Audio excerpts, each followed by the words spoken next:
여의도 사람들의 속내와 사건 뒷이야기까지 속속들이 파헤쳐보는 시간이죠. 정치 프로파일링. 정치판의 에너지와 훈훈한 온기를 불어넣을 두 분입니다. 오늘도 이해훈 전 의원, 김진애 전 의원 스튜디오에 나오셨습니다. 네, 어서 오세요. 안녕하세요. 안녕하세요. 네, 김진애 의원님의 에너지, 또 이해훈 의원님의 훈훈한 온기.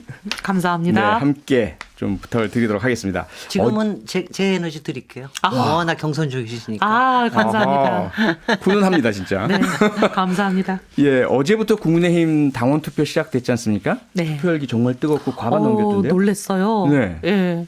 어떻게 김진애 의원님께서는 앞서 에너지 드린다고 하셨는데 어떻게 보고 계세요? 나는 뭐 그렇게 놀랄 거 없다고 생각이 되는데 어저께 44%, 오늘 아마 60%까지 갈 것 같은데 네. 57만 저 선거인단에서 그 정도면 뭐 당연히 나와야 되는 거라고 생각이 되고요. 더군다나 수능처럼 딱 한 번 치는 거 아니에요. 예. 거기에 그 정도 안 나와가지고 말도 안 된다고 생각이 되고요. 네. 저는 뭐 조금 더 덕담을 해드린다면 이해훈 우리 전 위원님을 위해서는 윤석열 후보로 최종 후보가 되면 좋겠으나 저는 덕담이 아니네.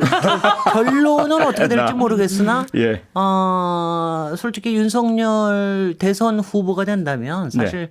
대한민국의 상당히 비극이고 사실은 뭐 민주당으로서는 굉장히 더 수월한 상대라고 생각할 겁니다만 그렇습니까? 네. 대한민국의 비극이고 국민을 위한 비극이고 또 검찰을 위한 비극이기도 하다고 저는 생각을 합니다. 네. 죄송합니다. 이현우 덕담이 그렇게 의원님 끝났어요. 혹시 뭐 말씀하실 거 있으세요? 아니요. 저는 이거 네. 투표 열기를 보면서 네. 당원들이 그 온갖 마타도어와 예. 지금 어떻게 보면 후보가 끊임없이 이제 거짓말로 많이 현혹을 시키잖아요. 예. 당원들이 위기감을 느끼는구나. 결집이라고 봅니다. 이거는. 예. 결집이니까 이렇게 빨리들 하시고 어제 보면 오전에 거의 한 30% 간 것 같아요. 네. 그러니까 투표에 뚜껑이 열리자마자 그냥 대부분들 하신 것 같아요. 상당 네. 부분이. 예. 그래서 이렇게 보면 당원들 결집이구나. 그러면 윤 후보가 이길 가능성, 윤 후보가 이기겠구나. 그렇게 생각하죠. 예. 그런데 오늘 아마 들으셨겠지만 홍준표 캠프에서 윤석열 캠프의 불법 선거운동 의혹을 제기했습니다. 한쪽으로는 이제 공천권을 가지고 협박을 하고 있다. 또 하나는 당을 사칭해서 윤 후보 지지를 강요했다. 이런 부분도 어떻게 보세요? 그러니까 얼마나 다급하면 저렇게까지 하겠냐. 역시 다급한 게 맞고 우리가 보는 예측이 맞구나 이런 생각을 하죠. 근데 네. 보면 지금 얘기하시는 게 당을 사칭해서 선거운동을 했다. 본인들이 누군지 국민의힘 성북지부 이거는 이제 각 후보 캠프마다 동별로 이렇게 다 동책을 세우거든요. 이거는 당연히 정당한 합법 선거이고 여태까지 다 해오는 거고 네. 홍 후보 캠프도 다 하고 있는 겁니다. 근데 그분들이 이제 얘기를 할 때 일반인들은 뭐 긴 명칭을 다 얘기하지 않고 그냥 성북지부다 이렇게 얘기할 수 있는 거 아니에요? 네. 이거는 합법적인 선거 운동이고 이건 당연히 하는 거예요. 근데 이런 것까지 마치 불법인 것처럼 매도하고 낙인 찍기 하고 이거 뭐 조사해가지고 만약 조사를 한다면 해가지고 이게 정당한 합법 선거였다. 결론 나는 거는 경선 이후니까 네. 그냥 뭐 무작정 막판에 이런 식의 마타도어를 하는 거로 보입니다. 네. 저는 입 다물겠습니다. 네, 알겠습니다. 김진애 의원님께는 그 열린민주당 그럼 질문을 드리도록 하겠습니다. 네. 이재명 후보가 최근에 여권 범진보 대통합 언급했습니다. 네. 여기에 대해 어떻게 뭐 호응하실 그런 분위기가 있으신가요? 범진보 그러면은 이제 심상정 후보까지 생각을 하시는 걸 텐데 네. 그거는 상당히 쉽지는 않을 것 같고요. 네. 열린민주당으로서는 아직도 대선에 어떤 거를 해야 될지 아직 정하지 않았습니다. 그러세요? 그래서 11월 5일 날 예. 국힘에서 어떤 후보가 나오느냐에 따라서 네. 어저께 왜 안철수 후보가 대선 출마 선언했잖아요. 네. 열린민주당도 어떻게 나올지 모릅니다. 아, 그렇습니까?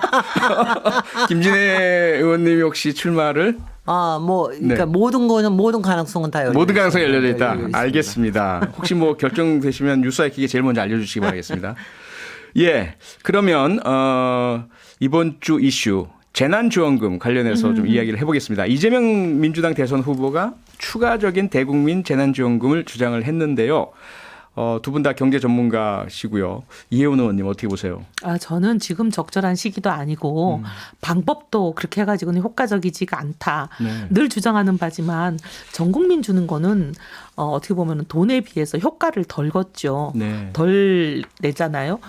지금 뭐 말씀하시는 게 1인당 한 100만 원 드린다고 초기에 말씀을 자기가 국민들께 드렸다. 네. 근데 지금까지 한 45만 원에서 한 50만 원 정도 국민들께 나갔다. 네. 앞으로 한 30만 원에서 50만 원 정도 더 나가야 된다. 이런 얘기를 하잖아요. 그럼 이 더 드린다고 하는 이 돈을 다 모으면 한 25조 됩니다. 이 25조를 전 국민에게 나눠버리면 뭐 1인당 50만 원? 어떻게 보면 이걸로 생계 절벽에 내몰려서 지금 폐업을 해야 되고 이런 사람들에게 어떻게 보면은 소생의 기회를 드리기는 어려워요. 그런데 이걸 만약에 자영업자가 한 550만 아닙니까? 예. 이 550만 자영업자 중에서 호황인 업종도 있고 불황인 업종도 있고 또 코로나로 영업 제한을 받은 업종들이 있으니까 그렇게 한 반 정도가 어려웠다고 치면 이 반에게 나눠드리면 1인당 1,000만 원씩 가요. 네. 이 정도면 어떻게 보면 폐업의 위기에서 또는 생계 절벽에서 소생할 수 있는 기회를 드릴 수도 있는 돈을 네. 그렇게 전 국민에게 이렇게 나눠버리느냐. 저는 이거는 방법이 좀 효과적인 방법이 아니다. 이렇게 네. 보고 타이밍도 지금 이 얘기를 하시는 거는 이제 11월 19일부터 위드 코로나 가잖아요. 네. 이제 영업이 재개가 됩니다.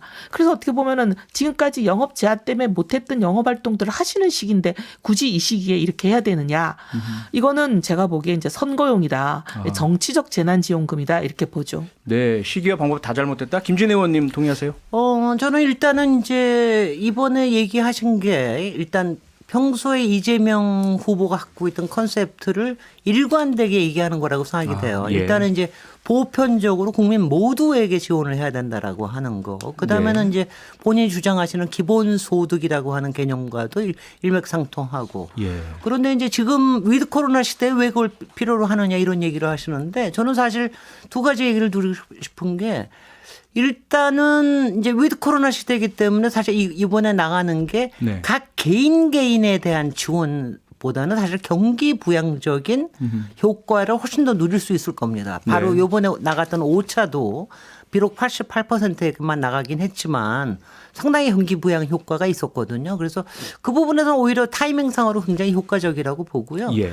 그다음에 또 하나 얘기할 거는 저는 이제 제가 평소에 제가 이제 지난 국회 시절에도 제가 기재부 부총리하고도 뭐 이제 토론도 하고 많이 그랬는데 예. 비판도 하고 그랬는데 우리나라에서 코로나 때문에 사실 전 세계적으로 추가 재정 지출을 한 게 많잖아요. 자기 네. 이제 GDP 비해서 지출한 게 많은데 우리나라는 4.5% 정도 증가했습니다. 예. 선진국 평균이 17.5% 정도가 돼요. 이거는 국회 입법조사처에서 한 결과입니다. 그러니까 네. 그만큼 기재부가 완전히 돈줄을 쥐고 있었다는 거죠. 그런데 이거는 물론 문재인 정부에나 아니면 여당에 물론 네. 소극성도 있었을지 모르지만 그것 때문에 생기는 문제가 너무 많았다. 네, 더 그래서 풀어야 지금은 한다. 오히려 예. 지금은 굉장히 과감하게 여러 가지 투자를 해서 아까 예. 얘기하시는 소상공인에 대한 지원이나 네. 아니면 솔직히는 앞으로의 이제 그린 뉴딜이나 대전환 지출 이런 거 같은 게 사실 차기 정부에서는 굉장히 대대적으로 일어나고 그 상태에서 이 재난지원금 이 부분에 대해서는 꼭 필요하다고 생각이 되고요. 네네. 그다음에 뭐 얘기 나온 김에 그냥 우리는 한꺼번에 다 얘기해. 너무 길게 하시면 좀 지루하니까 좀 끊어서 하시죠. 예, 나눠서. 네. 왜냐하면 재정 지금 규모에 이제 대해서. 예.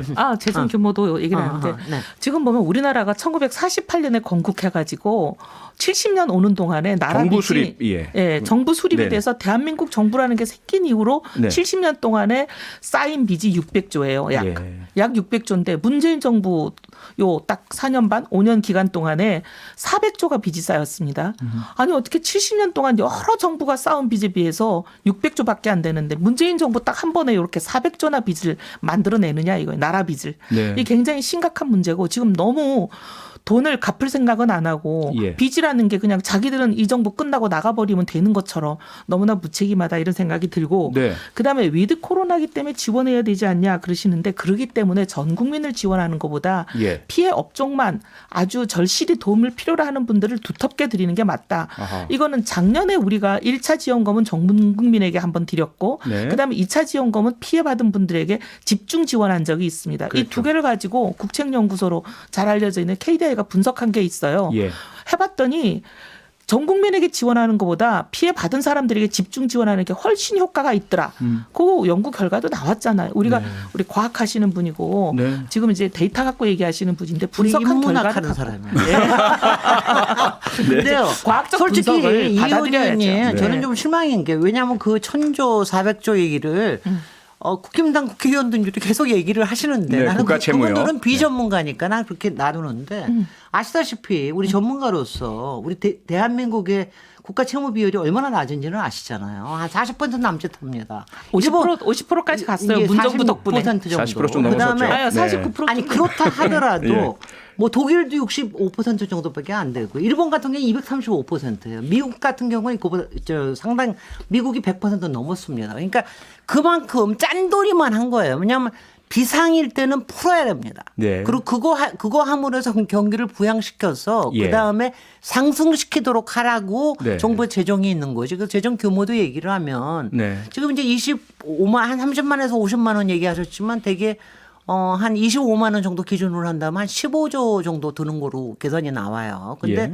아시다시피 지난 그 5차 재난지원금 때도 그 25만 원으로 88% 하면서 모든 행정비용을 들였잖아요. 예. 사실 100% 주면서 한 22만 원 줬으면 아무 문제가 없을 것을. 네. 그러니까 이것도 마찬가지로 지금 초과 세수가 이거는 이제 부동산 때문에 생긴 문제가 굉장히 많은데 네. 올해 초과 세수가 한 12조 정도가 예상이 되고 있습니다. 네. 그러니까 거기서 약간만 더 투입을 하면 이거는 정말 표현 말 맞다나 결단만 하면 할 수 있는 예. 타이밍에 딱 필요한 일을 할 수 있는 바로 이 의원은 저도 이런 인정합니다. 초과 세수로 충분하다 어떻게 보세요? 아니 그렇지 않고요. 그렇지 않습니까? 지금 아까 얘기한 25조 든다고. 충분하다고 제가 얘기하지 아니 않았고. 지금 뭐 30만 원씩 주더라도 지금 저기 거의 50만 원 주면 25조가 드는데 네, 지금 25만 원으로 줄이셨어요. 예, 초과 세수를 예. 가지고 그렇게 되는 것도 아니고 네. 그다음에 초과 세수라는 건 그런 거 세계인 경험은 우리가 쓰는 기준 원칙이 있습니다. 네. 그 기준 원칙은 첫 번째 국가부채 상환이에요. 나라 빚을 줄이는 데 먼저 써야 되는데 그거 생각 안 하고 이 400조나 늘려놓은 정권이 또 이거를 가지고 빚 갚는 데 써야 될 돈을 가지고 또 나눠줘 버리고 말겠다. 나눠주는 게 나쁘다는 게 아니라 효과적으로 나눠줘야 된다는 얘기죠. 네. 그다음에 또 하나는 아까 지금 뭐 일본, 미국 뭐 예를 막 드시면서 네. 얼마나 유럽 봐라. 국가 채무 비율이 GDP 대비로 100이 넘지 않냐 그러시는데 죄송하지만 우리나라랑 그 나라가 다른 거는 그들은 기축통화국이에요. 그들은 국가 채무가 얼마나 늘어나도 많이 늘어나도 자기들이 통화 발행을 할 수 있는 권한이 있기 때문에 통화 발행으로 빚을 갚아버리면 되는 나라들인데 우리는 죄송하지만 기축통화국이 아니에요. 근데 어떻게 그런 기축통화국하고 그렇게 단순 비교를 합니까? 그건 말이 안 되는 얘기고. 네. 그다음에 이제 물가가 지금 막 심상찮게 오르고 있습니다. 벌써 오늘 3% 넘은 거 뉴스 나왔잖아요. 근데 지금 위드 코로나로 가게 되면 그동안에 묶였던 소비 활동들이 이제 폭발적으로 나오죠. 반등이 소비 반등이 일어나죠. 지금 이 상황에서 자칫 잘못 관리하면 완전히 인플레 가면서 걷잡을 수 없는 상황으로 갈 수도 있습니다. 근데 그런 것까지 다 감안해서 해야지. 네. 예. 그리고 알겠습니다. 이재명 지사가 한 얘기 제가 한 가지만 할게요. 예. 우리는 뭐 30만 원씩 100번을 줘도 선진국 부채 비율이 안 된다.